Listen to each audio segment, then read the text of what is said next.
Welcome to the Rogue L&D podcast, allowing you to meet some of the brilliant folk driving people performance and development forward in an informal and human way. My name's Tom Bailey, award-winning L&D leader and passionate maverick for all things development. Join me as I ask questions of some of the industry's most innovative and interesting people. Tell me about you. So I'm David James. I'm Chief Learning Officer at 360 Learning. I have 25 years in the field of learning and development, including 8 years at Disney, where I left as Director of Learning, Talent and OD. I am also the host of the Learning and Development podcast and a Chelsea fan for my sins. Oh, I didn't know that. So tell me about what, to use your phrase here, this is very cheeky of me, but what lights you up? Oh, lovely. So professionally, what lights me up, or professionally, yeah. So what lights me up professionally are bold learning and development leaders who don't accept the status quo, but seek to stand for impact. That sounds easy, but it's really, really hard. Learning and development that is expected and requested is nothing like standing for impact. And you actually need to feel as if you're being a heretic in your organization in order to stand for that. But for whether it's for professional integrity or doing what you say, you need to be seen as a radical almost, as the no person.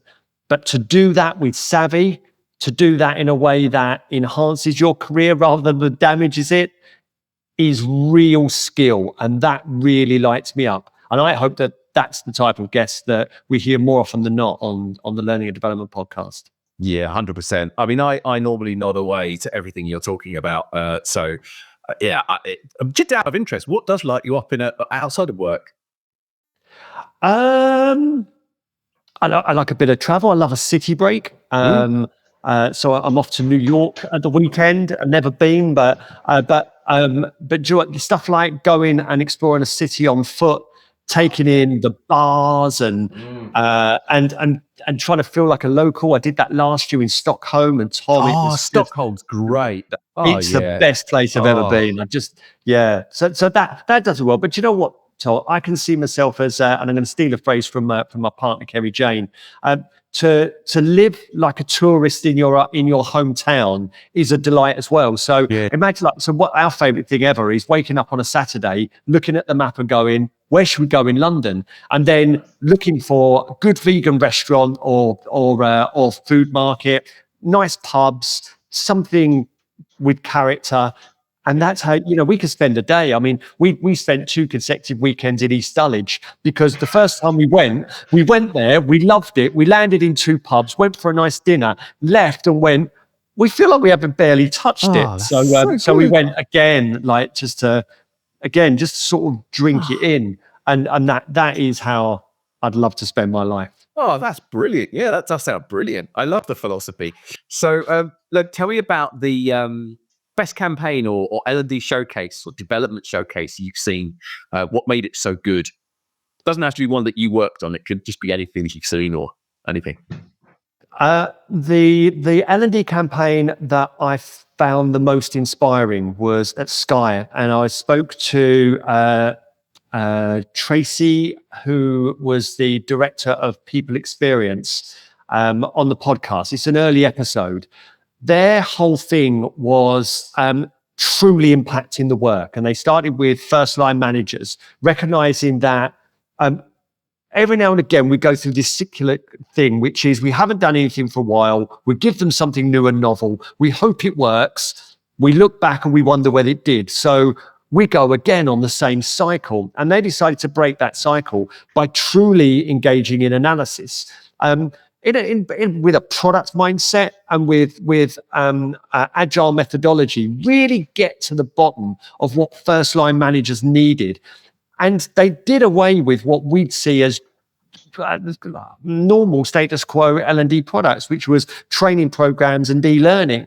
And they really went with resources at the moment of need, conversations rather than training courses. So they scooped people up and they took them on this journey towards more informed, confident, and competent line management.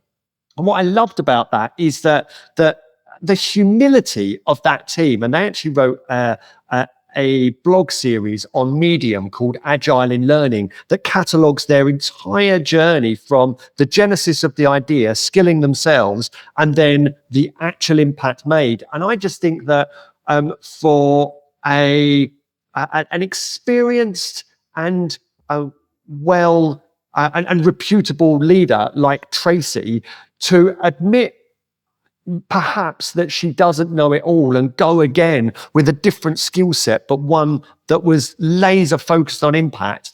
For me, I found that totally inspiring. And it changed the way that they did L&D at Sky with the team. They completely re-skilled the team and they spoke with both passion and purpose about what they did. And for me, that's the most inspiring campaign that I've ever seen in L&D. It was, I remember it well. I remember the episode, and I still quote the 4 R's from that episode. You do, don't you? Yeah, absolutely. Go on, because I always miss one out. So it's rest, recognition, reward, and relationship. That's it. Yeah, that's right. Yeah. You're absolutely right. But that's the impact it had on me. Yeah. Just, I know I keep, saying how great your podcast was, but I mean, that's what we try and articulate all the time, which is, hey, training's fun, but sometimes it's just team building, and that's okay. Call it team building. Anyway, we could spend all day on that. So what's your favorite hand gesture? My favorite hand gesture is, now I'm grasping here, Tom, because I wouldn't say that that one immediately sprung to mind, but I do quite like the presidential point. I do hope that this is going to be a video as well as audio, but for the purposes of just audio, it's the thumb as a point rather than a finger as a point. And I think that I learned that when it related to Bill Clinton, and of course then Tony Blair took that on, and now I think it's in the lexicon of hand gestures. But it's wonderful to get halfway through your life and then see something brand new and go, oh wow, every day is a school day, and that. It's always good to kind of show authority by. That's it. Tell me about one thing you haven't learned. One thing I haven't learned. And I know it's a cliche, but I think that it's the stages of parenting. I think it does relate to corporate L&D because there isn't a lesson that you can learn. There's nothing you could learn up front or be interested in enough for it to linger in your brain and then influence what you do. I think that like a lot of things, that the challenges that we face as parents and in work change and morph as we get more mature in the role. So stages of parenting really surprised me. But I suppose as well, like from a corporate perspective, I started out in learning and development, and I've moved into via my own company Loop and then 360 into marketing. And I think that learning a completely different discipline, albeit not learning it, immersing yourself in it, does expose you to new and enriching influences. And I'd like to think as well that there's an approach to that, which is, if you do bring with you a humility and certainly I don't know everything about this, I think it keeps you young. I mean, we talk about, wanting, a growth mindset or elasticity in terms of our thinking rather than a rigidity. And so I think that admitting that you don't know a lot is heartwarming. I think that you see this stuff on Instagram and things. There are two types of people in the world. There are the astrophysicists who say that they know nothing. And they, when asked the most difficult questions about the universe, they'll say, I know very little. As humanity, we know very little, but what we do know. And then you've got the other side, which is people who don't know a lot, who do believe they know a lot about stuff. And I think that you're better off thinking that you are of the astrophysicist's mind that I know next to nothing, and then surprising both yourself and others perhaps by what you do know. How much healthier is that as well? Yeah, it's so much healthier. You're so educated that you know so much that you know that you don't know everything. Exactly. I think it's good for your stress levels. It is, yeah. Nice. And then what's your proudest moment in L&D?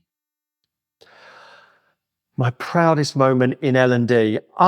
I think, so I was listening to Michelle Ocker's brilliant podcast, Learning Uncut, and she was interviewing Sebastian Tyndall. At that point, I'd never spoken to Sebastian Tyndall, who was talking about his digital resources first approach to L&D, which was inspired by a conversation between myself and Bob Mosier on my podcast.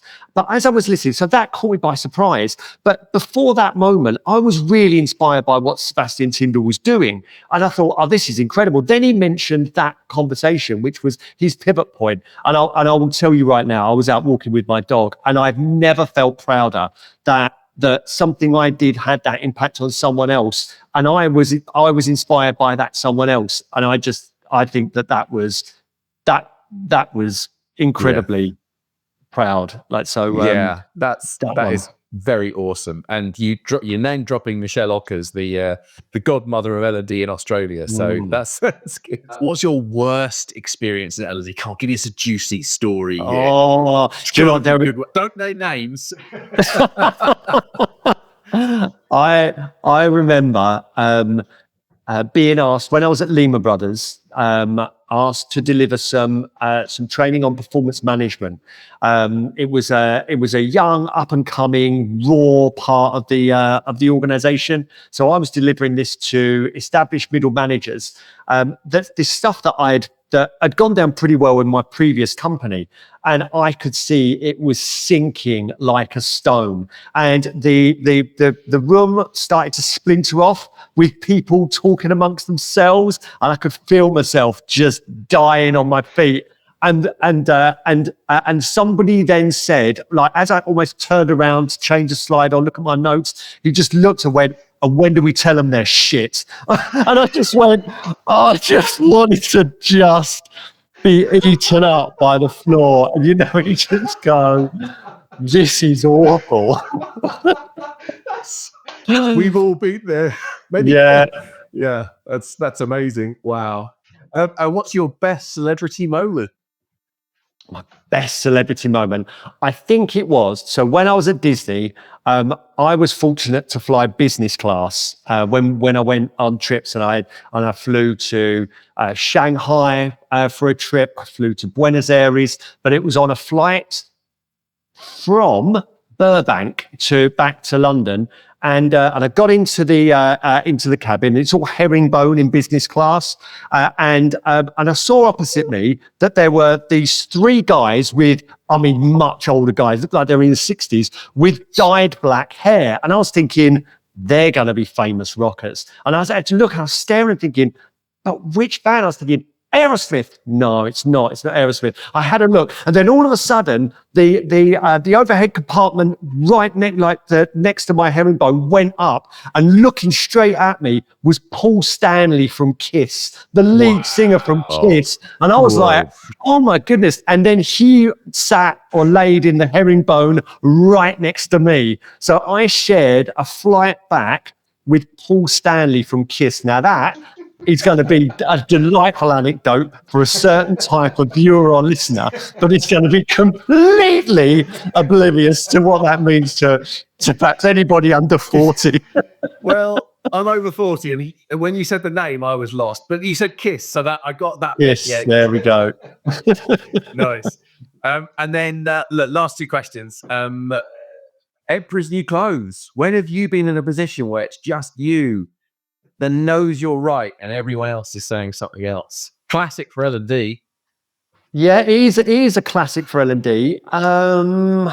It's a tough one, because I've always found that when I started banging a drum and I've seen something and thought, I've seen something here that no one else is talking about, invariably someone else not has just been talking about it for a while, but they've probably been talked about for a long time. I mean, Guy Wallace is the greatest example of that. That Guy Wallace has been pushing performance-oriented L&D since at least 1982. He's been in the profession since 1979. But his mentors were writing about this in the 1960s and 70s. So I do think that so much of what that I certainly believe in, which is performance-oriented, impactful L&D, it's all been done before. But I think the ways in which we can get there might be seen as Emperor's New Clothes. Skills-based learning is a way of getting there. AI-powered tools can help us to understand problems and get solutions out and iterate those problems greatly on our behalf. Automating compliance, like using whether it be AI algorithms, my goodness, like all of this stuff, rather than Emperor's New Clothes, I say that it's almost the other way around. Like, I'm such a strong advocate for it, and I would say to anyone, if you're not doing this, you're eating up time in admin that you really shouldn't, or working on problems that you're going to get to the end. And I've done plenty of this. You spend an enormous amount of money, time, effort, other people's attention on stuff that when it's done, you will then go, well, did it make any difference? And I think that we don't ever have to be there. There's analysis that's robust that we can lean on, and there are approaches. But I suppose it's a long way of saying I don't think there's anything, but I think that there are things going on right now that are well worth us just lifting the lid on and exploring, because we might find ourselves in a better position if we do. Last question is your best advice for those in our practice. Now, I appreciate there's a lot of advice, but what's your number one thing? Is invest in your analytical and consulting skills, because if you know what the problem is, then the solution becomes more visible, more evident. But the thing is, we've used analysis almost to validate the types of approaches we want to use in design and delivery. The amount of times we go, we need a course. Oh, wow, brilliant. You've decided the solution before you know the problem. And then what we do is we look for the learning need, or do you know what, even worse, Tom, right, is that we build what looks like a comprehensive learning suite with face-to-face programs and content. And then what we do is we try to draw a line between what we've already decided the solution is and the business strategy. And go, I think we've got that covered. And it's totally the wrong way round. Mm-hmm. So if we work on and build up a suite of analytical skills, so we understand, and some of my favorites are card binders, 6 boxes, because that one more than any other helps us to consult beyond learning, but also say to our stakeholders, a lot of this isn't going to be learning, but let's get it all out on the table, and we can see what the factors are that are impacting the way the work's being done. So I love that. I love rapid task analysis. I love action mapping. I love Nick Shabtajoe's 5DI for its pure accessibility, and also keeping you on the right path from the first D right to the last D in the I. It's perfectly succinct and will keep you well on track. When you build up the confidence to bring those approaches into a consulting meeting with your stakeholder, it will transform everything about your L&D. Not just that you'll deliver more stuff that lands and works, but your credibility in those meetings. And because you'll be able to use that credibility to influence stakeholders and build a learning and development offering that is designed for impact at the outset, rather than something that you will be left looking at in 2 to 3 years thinking, did any of that make any difference? So that more than any other, I would say to folks, because our tools will change. Our technologies will change, and the expectations on us will change down the line with advancing technology, with AI, and the ways in which people are expected to work. But the one thing that won't is those initial conversations with stakeholders to truly unpack what the problems are and our ability to gain credibility over time, that's not going to change. So that's what I'd say that we should all invest in. Thank you to our guest and to you for listening. If you want to boost the impact of your organisation's people development practices, I'd love to connect. You can find me at thomasbailey.co. Alternatively, you can look me up on LinkedIn.